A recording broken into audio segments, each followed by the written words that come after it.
Hello and welcome to my channel. Today we have another token inspired drawing. This is one of the Nazgul, a Ringwraith. I used a slightly different technique for this one, and I used slightly different pencils, as you will see. So let's talk a little bit about the drawing process.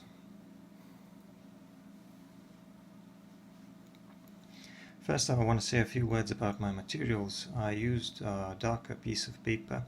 It's not exactly black, but it's kind of matte. And I used two kinds of white pencils to draw on top of that dark surface. I used a white chalk pencil. This is a Kohinoor Gioconda white chalk. It's a little bit softer and it's easy to blend. But I also used a white charcoal Gioconda pencil, which is even whiter and feels more compressed. In addition to that, for the darkest areas I used a soft charcoal pencil. This is a worse and woodless charcoal pencil. And for erasing I used a kneaded eraser and a Kohinoor pencil eraser. Of course I also needed some blending tools, and for that I used a brush, a Q-tip and a tortillon here and there. So those were my materials for this drawing.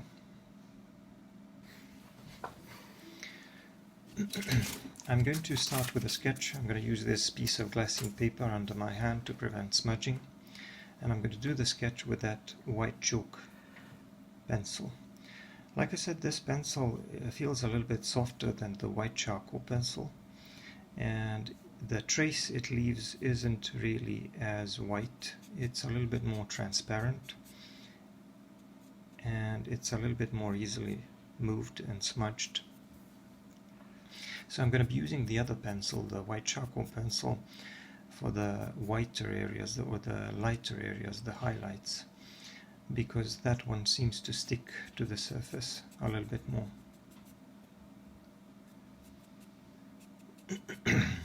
And both of them can be sharpened pretty well. I don't know the exact material they are made of, especially the white charcoal pencil, but like I said, it feels like it's more compressed and it feels like it sticks to the surface of the paper a little bit more than this chalk pencil. So I'm doing the sketch of the hood and the ragged clothes. I'm first doing the outline, and I'm going to try to use my pencil to separate some of the main parts, like these large sleeves, the hood, the hands and things like that. And I'm going to put some suggestions of these larger folds in the clothes, but I'm going to be adding some darker and lighter value to those a little bit later.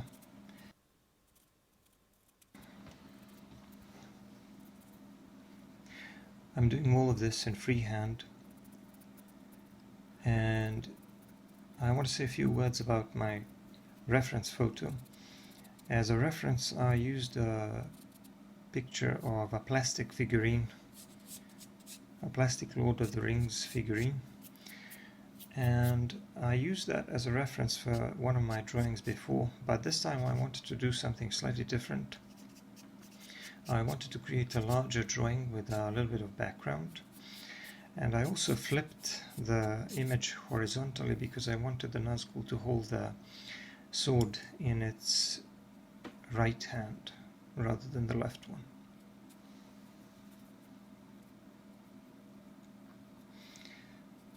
So these ragged clothes and the robe are flying all over the place. I want it to look menacing and scary, and I'm going to be adding a little bit of background to match that atmosphere.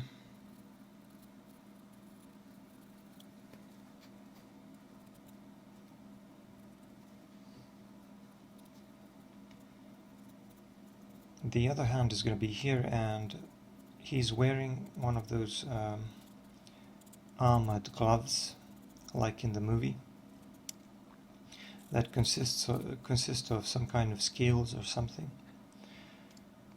He has these long sleeves and a long robe, So the paper I'm using is a toned paper, which is not exactly black, it's fairly dark,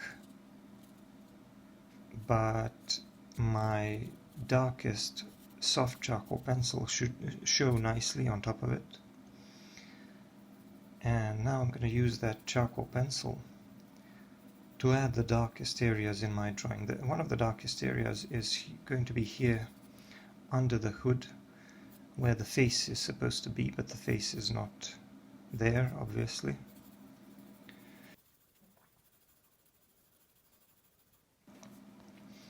So I'm going to cover all of this area with a soft charcoal pencil to make it almost pitch black.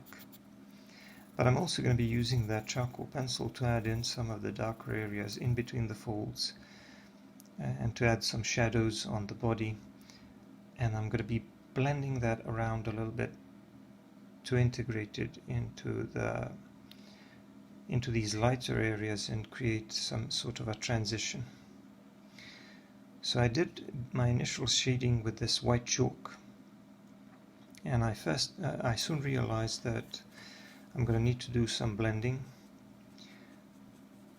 because it was looking kind of grainy and I wasn't getting a nice mid-tone. So once I started blending with a Q-tip, I started getting some really nice transitions, and the hood and the head started to take more shape and volume, and it started to look a lot more realistic.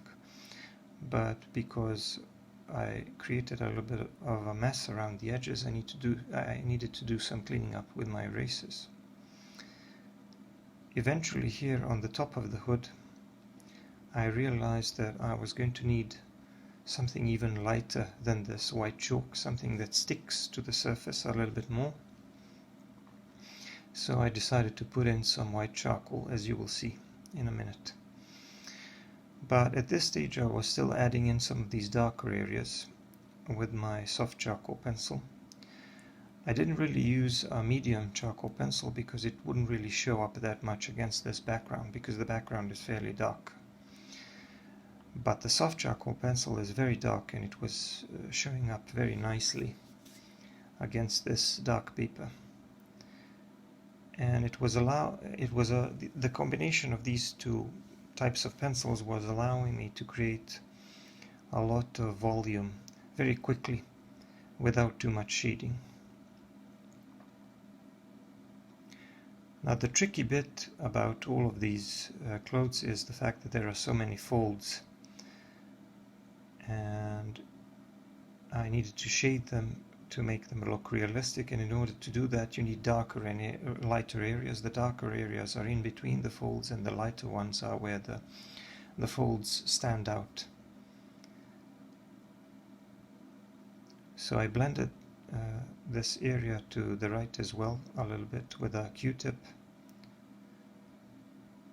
and I was creating some kind of a greyish mid-tone with my white charcoal, with a white chalk pencil.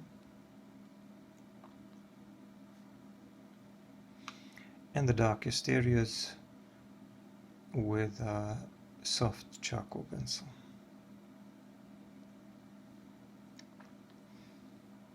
Occasionally I would also use a tortillon for blending. These tortillons are made homemade, I make them myself, and when they're rolled into a fine tip they can give you some precision when blending, so that you don't smudge the charcoal all around the place. So here I started working on the sword,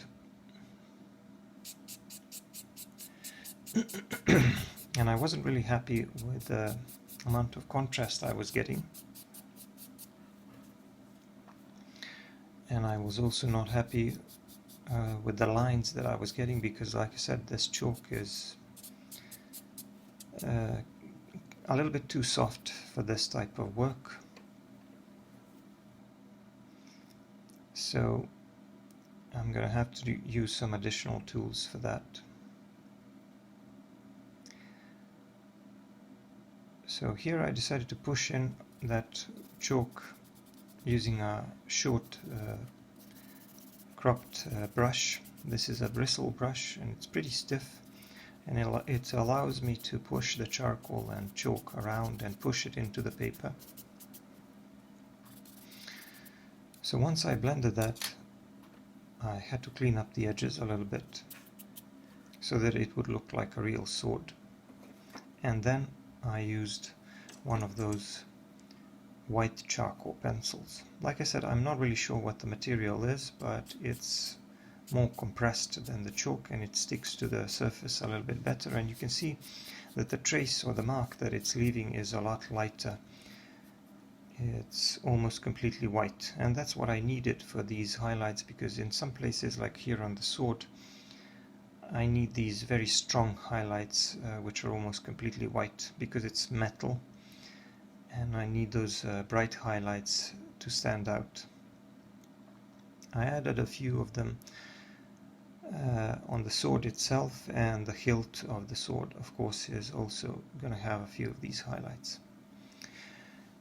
But if you're using one of these white charcoal pencils, a tip when sharpening is always use a new sharp sharpener, because they will break very easily if you're using a dull sharpener. So make sure you're using a brand new sharpener, and then you can create a very nice tip. And this nice tip allowed me to create these highlights that really stand out, that I wouldn't be able to achieve with a white chalk pencil or with any kind of a pastel pencil. Or at least the ones that I have. So this white chalk really worked well for me in this drawing. The reason why I decided to do this white on black paper technique was because I knew I wanted it to be dark. I wanted a lot of dark areas, and the easiest way to do that, and the easiest way to achieve volume and depth, was to use white pencils on top of dark paper. But one of the mistakes that people often make when they're using this technique is that their drawings sometimes end up looking flat, and that's because they don't pay enough attention to the soft transitions and the midtones. If you can create a lot of these midtones, grayish midtones, and use the whitest whites or the lightest highlights very sparingly, then you can create a lot of depth, and your drawing won't look flat.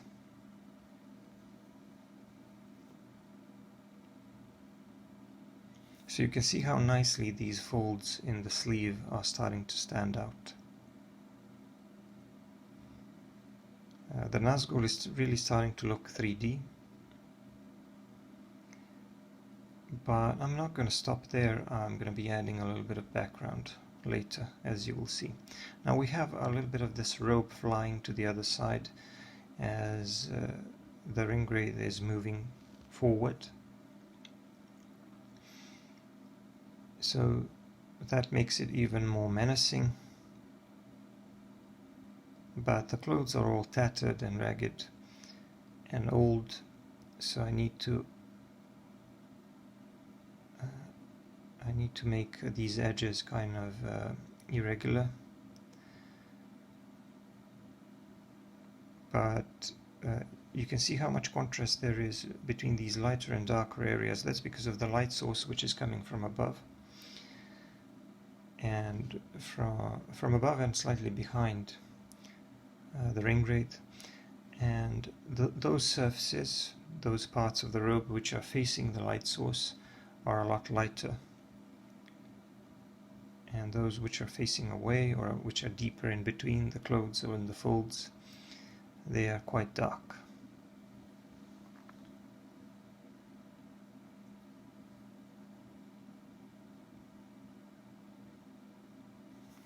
So you can see how I'm using a combination of white chalk and this white charcoal. I always use the white charcoal sparingly, so that these highlights would really stand out. Now here on this gauntlet, there's going to be a lot of contrast. because it's made of metal and it has a lot of pieces, so because it's flexible, it's kind of like flexible scale armor or something, so it has a lot of these highlights that stand out, as is often the case with metallic objects. They have these shiny surfaces.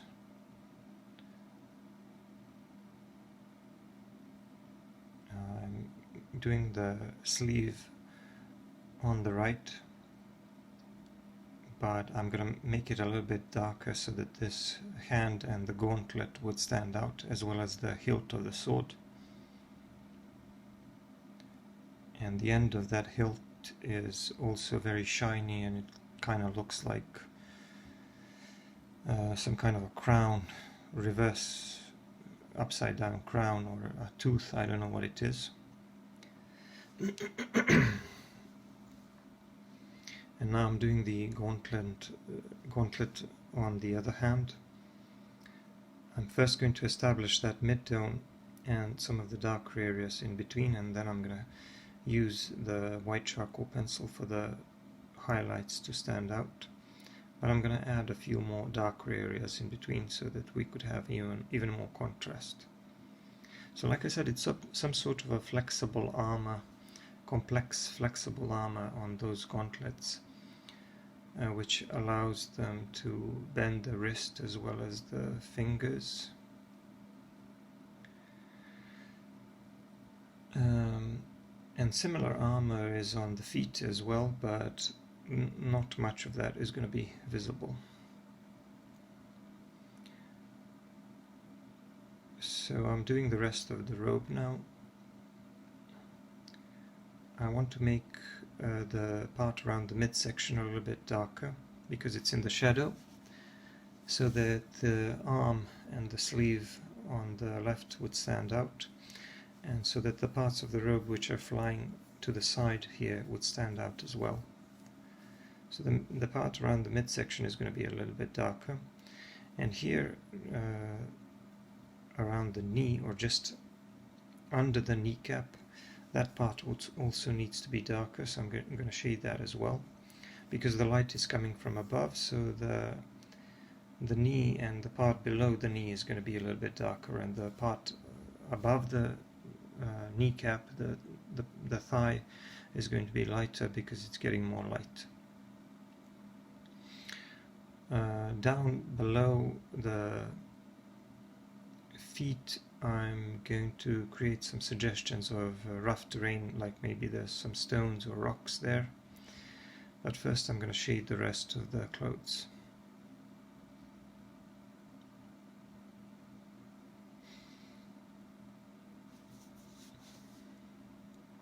So like I said, I want this area or above the knee to be a little bit lighter. I want some contrast there, but I think I created a little bit too much contrast, like a sharp transition. I'm going to have to kind of soften that a little bit so that the shape doesn't really look unnatural. I want the figure to look like it's advancing towards us, using very large strides, while the robe is fluttering, kind of. And now I'm doing the ground. I just want to create some suggestions of rough terrain, and I'm going to put some lighter areas in there on those rocks which are kind of facing upwards. And I'm going to add some detail to the foot, which is sticking out from the robe as much as I can, but like I said, not much of it is visible. But I'm mostly done with the Ringwraith himself. I'm going to be doing a little bit of background now. Initially I wasn't really sure what to do with the background, and if there was going to be a background anyway. But I wanted to do something that looks kind of like Weathertop, and I also did that in order to complete my composition because it felt a little bit unbalanced. So I just decided that I needed some more elements there. So I added some steps on the right. I added those lighter portions which are facing upwards, as is usually the case with steps, because the light source is coming from above, so the sides are always, or usually, a lot darker because they are vertical and the upper part of those steps is facing towards the light source, so that's a lot lighter.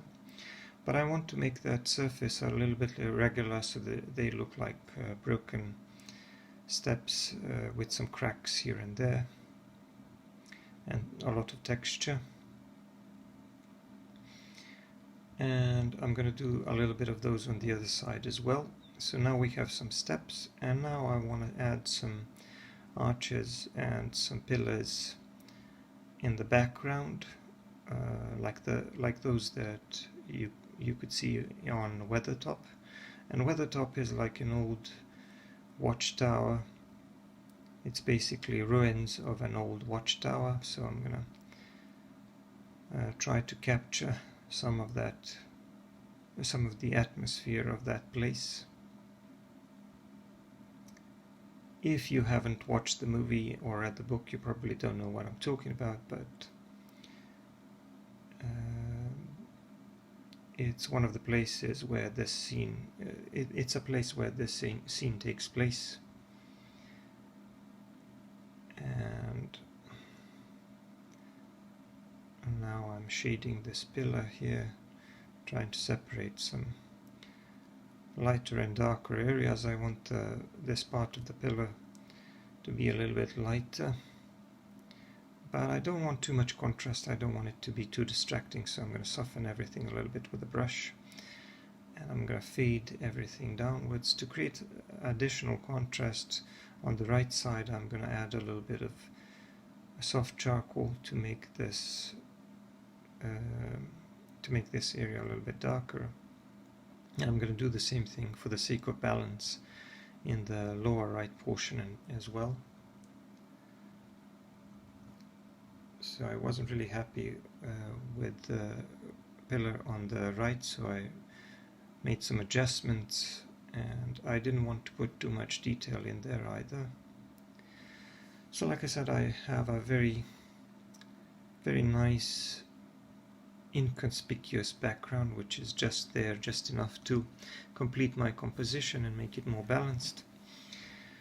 Eventually I used a white charcoal pencil to put down my signature in the lower right corner, and that's pretty much the finished drawing. I kind of messed up the signature, but it's easily fixed because it's charcoal. So I cleaned it up a little bit, and that's it. I think the Nazgul really stands out against the background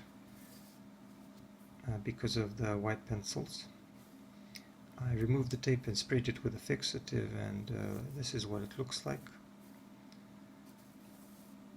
The fixative does make some of the lighter areas sink, so I had to go over them a little bit more with a white charcoal pencil, but it's okay. I zoomed in a little bit so that you can see more of the detail. This piece is slightly larger than my usual ones. Anyway, that's what the drawing looks like. Thank you for watching, and I hope you like this new technique. Check out my other videos. Don't forget to subscribe, and I'll see you in the next video. Bye for now.